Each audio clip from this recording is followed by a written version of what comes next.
Our Lady's Child by the Brothers Grimm. Hard by a great forest dwelt a woodcutter with his wife, who had an only child, a little girl 3 years old. They were so poor, however, that they no longer had daily bread, and did not know how to get food for her.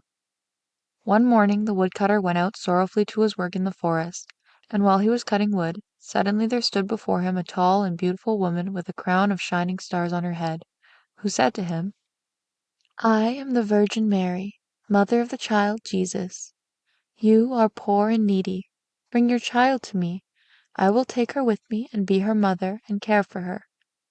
The woodcutter obeyed, brought his child, and gave her to the Virgin Mary, who took her up to heaven with her. There the child fared well, ate sugar cakes and drank sweet milk, and her clothes were of gold, and the little angels played with her. And when she was 14 years of age, the Virgin Mary called her one day and said, "Dear child, I am about to make a long journey. So take into your keeping the keys of the 13 doors of heaven. 12 of these you may open, and behold the glory which is within them, but the 13th, to which this little key belongs, is forbidden you. Take care not to open it, or you will be unhappy." The girl promised to be obedient, and when the Virgin Mary was gone, she began to examine the dwellings of the kingdom of heaven. Each day she opened one of them until she had made the round of the 12. In each of them sat one of the apostles, in the midst of a great light, and she rejoiced in all the magnificence and splendor, and the little angels who always accompanied her rejoiced with her. Then the forbidden door alone remained, and she felt a great desire to know what could be hidden behind it, and said to the angels, "I will not open it entirely, and I will not go inside, but I will unlock it so that we can see just a little through the opening." "Oh, no," said the little angels. "That would be a sin. The Virgin Mary has forbidden it, and it might easily cause your unhappiness." Then she was silent, but the desire in her heart was not stilled, but gnawed there and tormented her, and let her have no rest. And once when the angels had all gone out, she thought, "Now I am quite alone, and I can peep in. If I do, no one will ever know." She sought out the key, and when she had got it in her hand, she put it in the lock, and when she had put it in, she turned it round as well. Then the door sprang open, and she saw there the Trinity sitting in fire and splendor.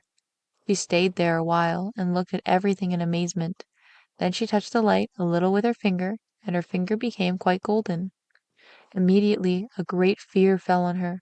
She shut the door violently and ran away, but her terror would not quit her, let her do what she might, and her heart beat continually and would not be still.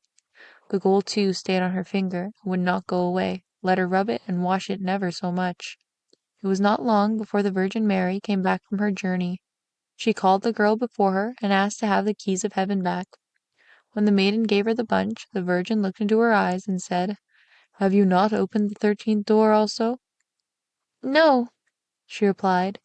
Then she laid her hand on the girl's heart and felt how it beat, and saw right well that she had disobeyed her order and had opened the door. Then she said once again, "Are you certain that you have not done it?" "Yes," said the girl for the second time. Then she perceived the finger which had become golden from touching the fire of heaven, and saw well that the child had sinned, and said for the third time, "Have you not done it?" "No," said the girl for the third time. Then said the Virgin Mary, "You have not obeyed me, and besides that, you have lied. You are no longer worthy to be in heaven." Then the girl fell into a deep sleep, and when she awoke she lay on the earth below, and in the midst of a wilderness. She wanted to cry out, but she could bring forth no sound.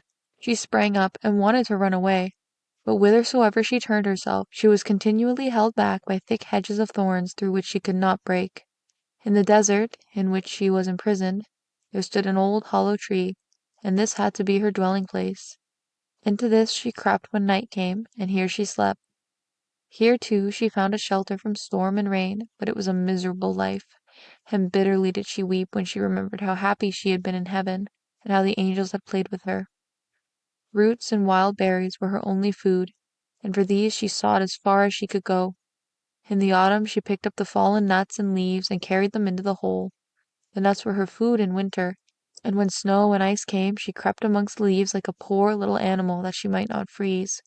Before long her clothes were all torn, and one bit of them after another fell off her. As soon, however, as the sun shone warm again, She went out and sat in front of the tree, and her long hair covered her on all sides like a mantle. Thus she sat year after year, and felt the pain and the misery of the world.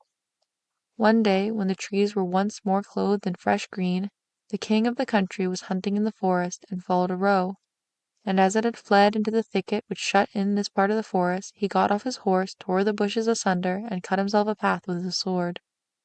When he had at last forced his way through, he saw a wonderfully beautiful maiden sitting under the tree, and she sat there and was entirely covered with her golden hair down to her very feet.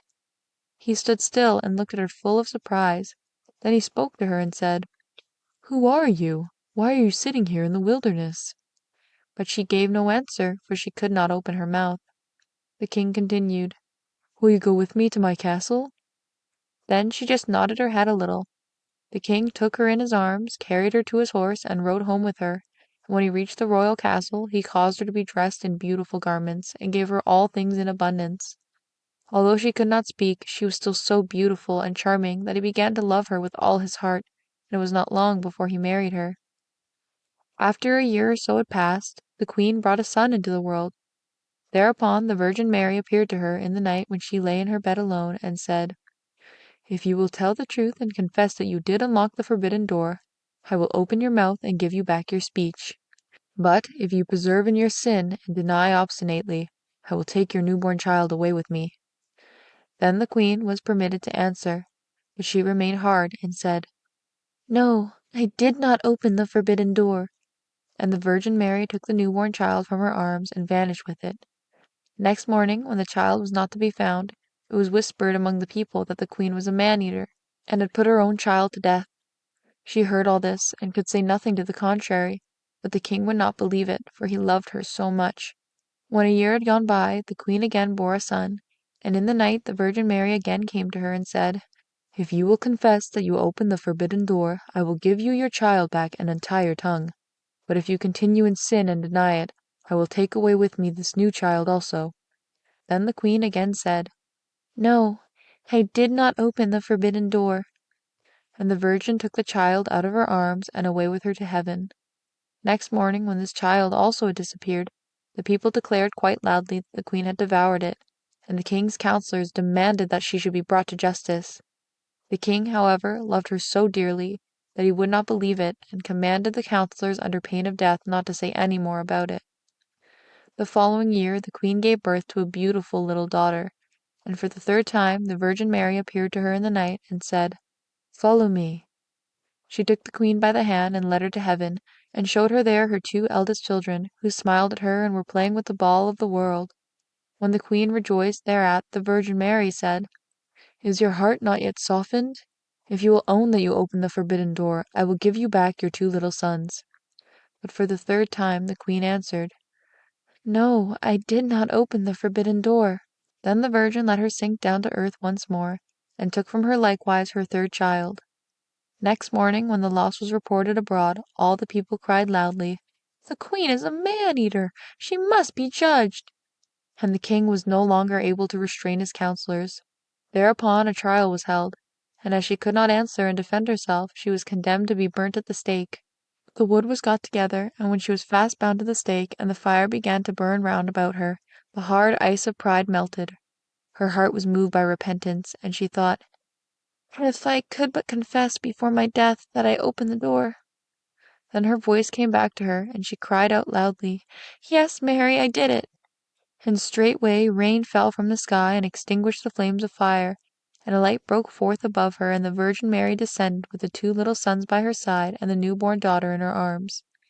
She spoke kindly to her, and said, "He who repents in his sins and acknowledges it is forgiven." Then she gave her the three children, untied her tongue, and granted her happiness for her whole life.